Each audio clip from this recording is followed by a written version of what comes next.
সরকারের একটি কর্মসূচি আছে, নিরাপদ রক্ত পরিসঞ্চালন কর্মসূচি।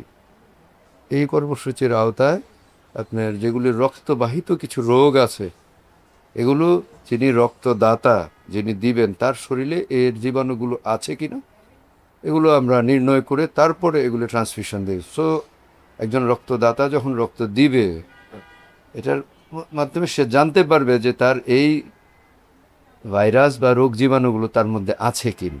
দাতা যখন রক্ত দান করবেন, তার এটা পূরণ হতে মানে মিনিমাম 120 দিন লাগবে, যে আরবিসিটা চলে গেল। এখন একটা ব্লাড যখন দেয়, এখানে একটা আরবিসির আয়ুষ্কাল 120 দিন যেমন থাকবে, কোনোটার 10 দিন থাকবে। তো তাহলে 120 দিনের আগে যদি কেউ রক্ত দেয়, তখন তার শরীরে রক্ত তৈরি হবে, কিন্তু সেটা ম্যাচিওর হবে না।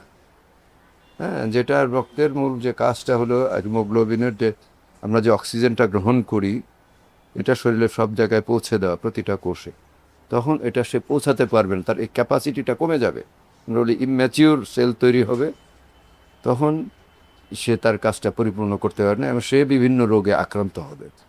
এজন্য আমাদের দেশের এমনিতেই আমাদের যে নিউট্রিশনাল স্ট্যাটাস, মানে এগুলো হচ্ছে পাশ্চাত্যের জন্য, আমাদের নিউট্রিশনাল স্ট্যাটাসটা তো ওদের মতো না।